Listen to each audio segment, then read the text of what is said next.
Hello everyone. Back again with film recaps.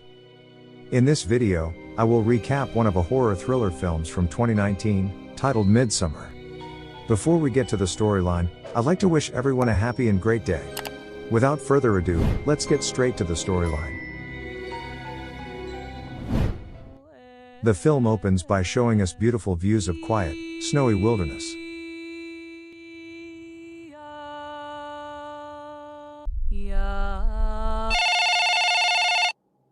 The scene then proceeds to an eerily quiet house of the Arter family, where an answering machine plays a voice message from Dani Arter, saying that she's calling to check up on her parents because her sister, Terry, had left a scary email earlier and she's worried. Dani herself is a grad student who lives away from her family, and to ease her worries, she calls her boyfriend, Christian. Christian, however, easily brushes off her concerns, and tells her that her sister Terry had probably just made yet another empty threat, because Terry is bipolar. On the other side of town, Christian is having pizza with his 4 friends, Mark the man-whore, Josh the academic, and Pelle the sweet and timid. Mark insists that Christian should break up with Dani, because she's depressing and isn't passionate about sex. Pelle then tries to cheer him up, by saying that he'd get to meet with Swedish girls on their trip to Sweden in June. All of the sudden, the group is interrupted when Dani calls. As Christian picks up, he hears Dani wailing in agony. And we learn that Dani's sister, Terry, had actually committed suicide along with a double homicide. Terry kills herself as well as her parents, by making all of them breathe carbon monoxide from the family car's exhaust fumes.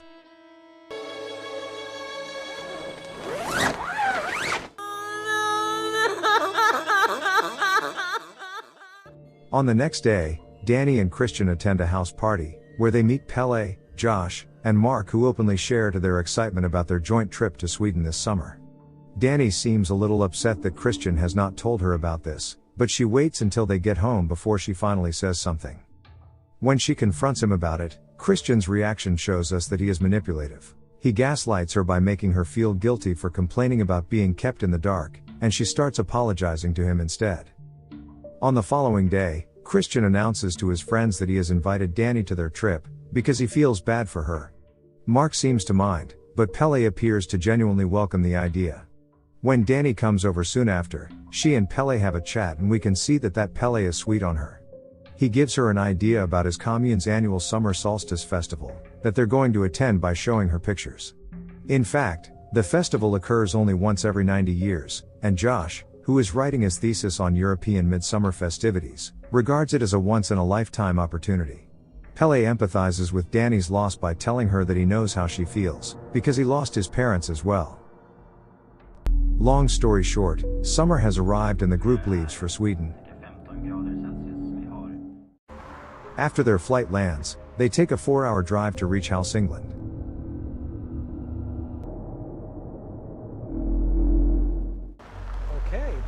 Upon their arrival, the group is greeted by a sight of a beautiful meadow, along with other young people from the commune.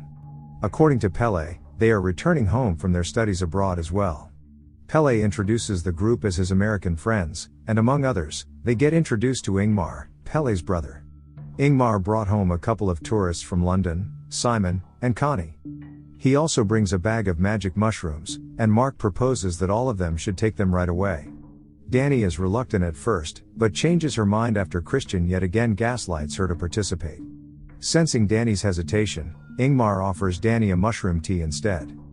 After they have taken the magic mushroom, the group sit around the meadow, high off the shrooms. At this point, Dani is breathing heavily as the stuff starts to react on her body. She feels as if she is one with the earth, and sees grass growing out of the back of her hand.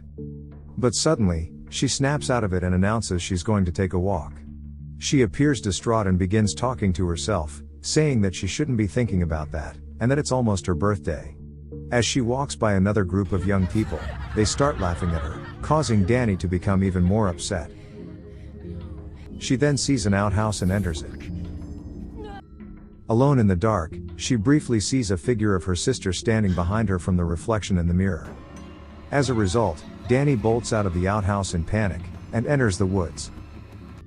She dreams of her family right before she wakes up in the middle of a clearing, with a group of guys around her.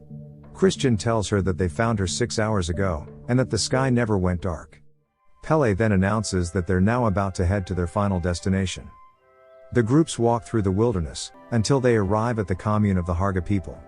It looks beautiful and peaceful, almost too peaceful, perhaps. So much. So lovely to meet you. These are my family. They are then greeted warmly by the Harga villagers. Oh, These are my friends, Christian, Danny, Josh, and Mark.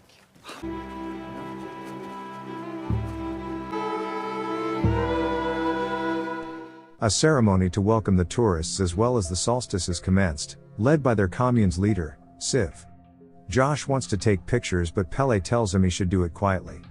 Among the crowd, there sits Ruben, a disabled member of the commune who seems to be writing something. After the ceremony, the tourists sit around while the Harga people dance around hand in hand. Pele's sister, Maya, playfully kicks Christian when she passes by him, and upon noticing that she's interested in him, Christian and Josh decide to join in the dance formation. Now that Christian isn't around, Pele gives Danny a drawing he made of her, and tells her happy birthday. Danny is very grateful and thanks him, but she appears a little sad when she tells him that Christian forgot it's her birthday. On the next scene, the festivity has died down, and the tourists now walk around the commune while Pele and Ingmar explain about the Harga culture, and Josh takes notes for his thesis. Here we learn that Ingmar took Connie on a date once, but Connie started dating Simon soon after. It's pretty obvious that Ingmar still has feelings for her.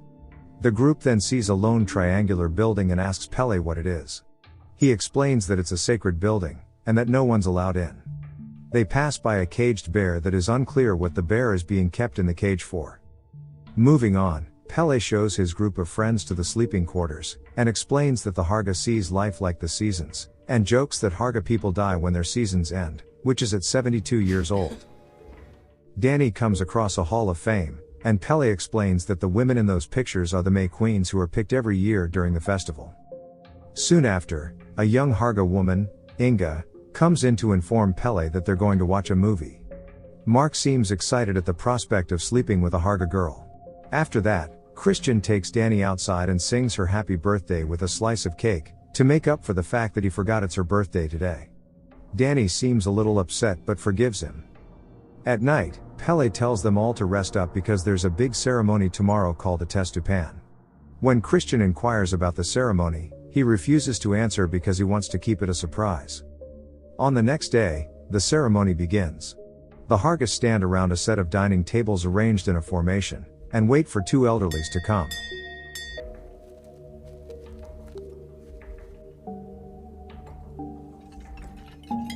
After the meal, the two elderlies stand up and start chanting a strange tune, leaving Danny wondering what the point is. Varet.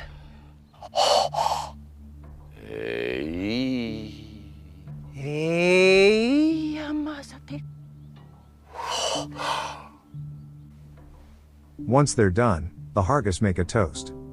The two elderlies are then carried away and taken to a cliff, while all the Hargas and the tourists watch from below. Siv, the leader of the Hargas, stand in front of everyone, reading off of a book. Josh seems fascinated by it and asks Pele about the book. Pele tells him that it's called Ruby Radar, a sacred book of the Harga commune. Up on the cliff, the two elderlies willingly hand out their open palms to get slit by a knife, and proceed to rub off the blood on a rune stone. Not long after, one of the elderlies walk to the edge of the cliff. It is at this point that Danny starts to feel something is off, and begins to breath heavily as if she knows what is going to happen next. That's right, the elderly woman plunges to her death, which of course causes Danny to be shocked and horrified. Simon and Connie are audibly panicking, and Ingmar tells them to relax because this is one of their tradition. But it doesn't end there. The second elderly walks up to the cliff and plunges down as well. The worst part is that he doesn't die, though his leg is horribly mangled from the fall. The Hargas begin moaning, as if they feel the same pain. Four Hargas then walk up to him carrying a huge mallet hammer.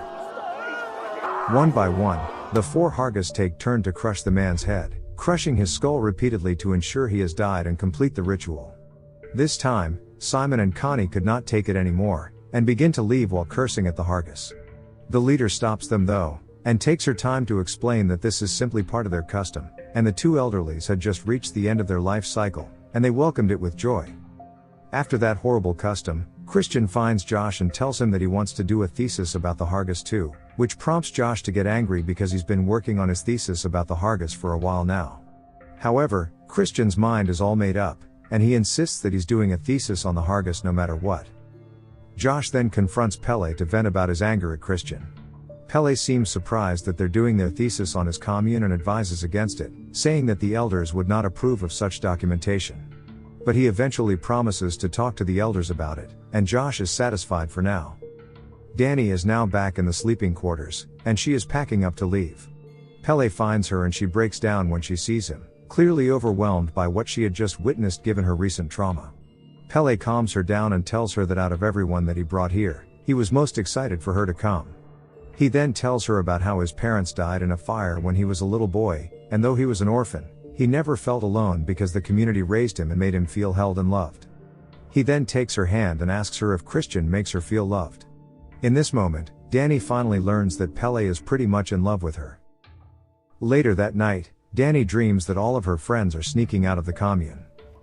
She runs outside and then hears the sound of a car moving, and sees her friend's car driving away.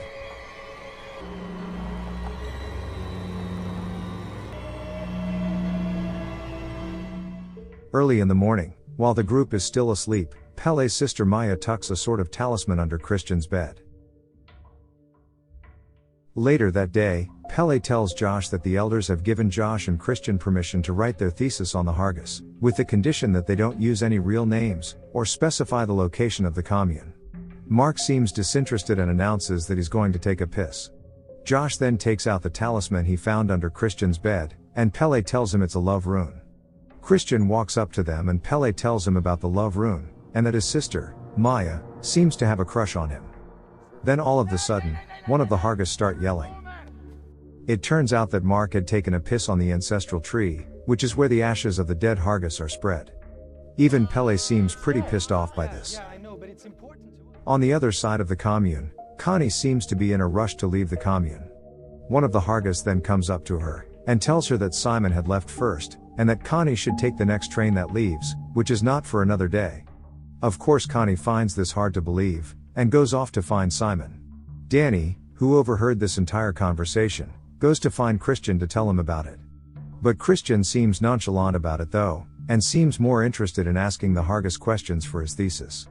Danny then walks away, and a Harga woman invites her to help them cook meals with the women of the commune. Meanwhile, Josh spends the day with an elder, who patiently explains to him about the Ruby radar.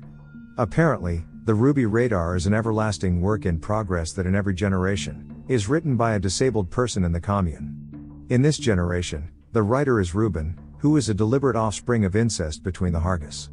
When Reuben dies, the Hargis would make another incest offspring, to continue writing the Ruby radar and so on. Josh asks for permission to take pictures of the book, but the elder firmly refuses this idea. During supper that evening, Danny feels disturbed by Connie's absence, and feels confused as to why Simon would leave without her. A Harga villager interrupts by saying that Simon had called Connie, and the two have been reunited at the train station. However, this information doesn't seem to calm Danny down though. The Harga man who yelled at Mark earlier can be seen glaring at him in discontent. An uneasy air can be felt between the whole group. When Christian bites into his pie, he finds ginger pubic hair tucked in there, that belongs to none other than Maya. Maya can be seen staring at him from the distance. Not long after, Inga comes up to Mark and tells him to follow her. He excitedly gets up and leaves with her, even though he has no idea what is waiting for him. Later that night, when everyone has gone to bed, Josh sneaks away from the sleeping quarters to take pictures of the Ruby radar. But suddenly,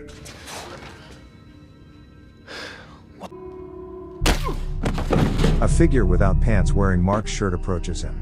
The figure turns out to be Reuben, wearing Mark's skinned face. During breakfast the next morning, Danny questions Mark and Josh's absence. As usual, Christian brushes off her worries, and convinces her that they're fine. Then all of a sudden, an elder stands up and announces that the Ruby radar is missing from the temple, insinuating that Josh had stolen it and taken off. After breakfast, a couple elders confront Christian, Danny, and Pele to ask them about Josh and Mark's whereabouts. They point out that their disappearance is very suspicious given the situation. Christian seems convinced that Josh took the book and ran off. Therefore, Pele and a Harga elder decide to go look for Josh and Mark, and Danny gets assigned to spend the day with the Harga women yet again. Christian, however, seems to have something special awaiting him, because apparently Siv the commune's leader wants an audience with him. In the next scene, the Harga women are waiting in line to drink a special tea for the May Queen competition. It is unclear what the water is made of, but one thing is certain, Danny will be taking part in this competition. Just before the competition begins, Danny begins to feel the drug in the tea kick in, where she sees grass growing out of her feet. An elder announces the rules of the competition, which is whoever can dance the longest is the winner. And thus, the competition begins. Inside Siv's cabin, Josh is asked how he feels about Maya. He seems surprised and confused, but we don't get to see his true answer, because the scene cuts to him exiting the cabin and walking up to the dancing women.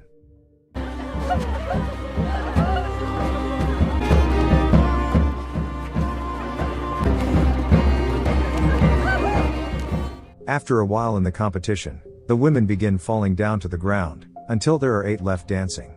Danny is among them, and she appears to be having a great time. Meanwhile, Josh is watching in the audience, right when a Harga woman comes up to him and hands him a drink, claiming that it is spring water with special properties. He takes a glance at Maya, who is sitting in the distance, before downing the drink. Meanwhile, Danny is still dancing. She seems exhausted but nonetheless carefree. I don't speak Swedish. What? Later on, the 2 Harga women soon fall, leaving Danny to be the last one standing. Danny is perplexed at this point, because she is now coronated as the May Queen. Danny notices her parents among the Hargans, and Pele openly kisses her on the lips. She is hoisted up on a platform, and is carried to the dining table while the rest of the commune chants in her glory.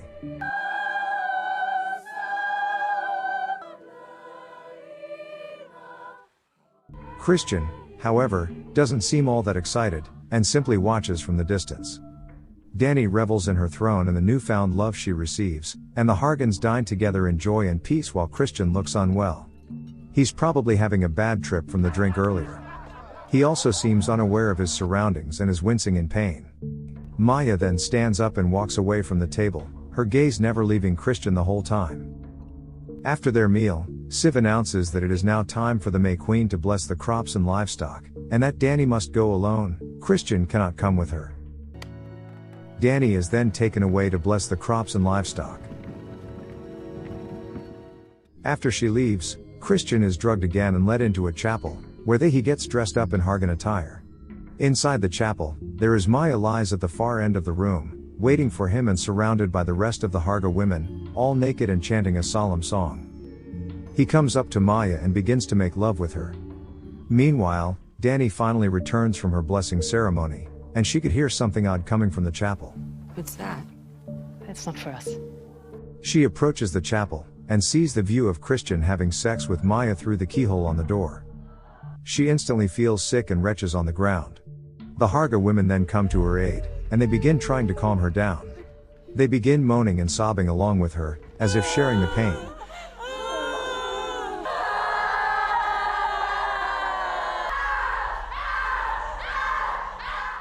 Back in the chapel, Christian begins to come to his senses, and immediately runs out of the chapel. He comes across what looks like Josh's legs sticking out of the ground among a series of shrubs. Horrified, he runs and enters the chicken coop, where he finds Simon's naked body suspended in the air. His lungs sticking out of his back and somehow still pulsing, indicating that he's still alive at the moment. Christian is horrified, but all of a sudden, an elder shows up before him and blows some sort of sedative to his face, knocking him unconscious. When Christian wakes up, he is surrounded by the Hargans, and a woman informs him that he can no longer speak or move. It turns out that he's already in the final midsummer ceremony, with Danny sitting on the stage covered in flowers. Siv announcing that they're sacrificing 9 human lives for this year's midsummer festival, 4 of their own, 4 foreigners, and 1 chosen by the Queen. 2 of their own have already given their lives. Thus, To even out the number, Pele's brother, Ingmar, and a man named Ulf have volunteered to give their lives as well. Pele is also honored for bringing them new blood sacrifices to purge it of its evil. Up next, the May Queen gets to choose the last of the 9, where it is between a local and Christian. In the end, Dani chooses Christian, and you can come up with your own ideas as to why she did so. The next scene shows the Hargans carrying the tourists' dead bodies into the sacred building and arranging them neatly. The caged bear that we saw in the beginning of the film is finally being killed, and the organs inside are removed. It is stuffed with the paralyzed Christian, before being carried into the sacred room, which is also the lone triangular building we saw earlier. After that, they begins displaying him alongside the dead bodies, as well as Ingmar and Ulf. Känn ingen rädsla. Från idegranen. Känn ingen smärta. They then burn the building while the rest of the Hargans chant their prayers outside. Dani has now willingly joined the Hargans, as she finally felt loved and held.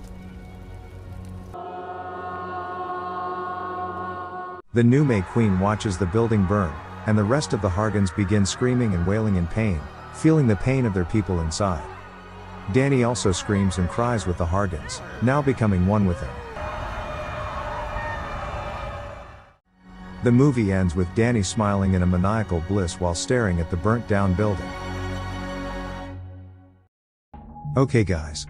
That's all the recap for Midsummer 2019. Thanks for watching. See you again in the next video.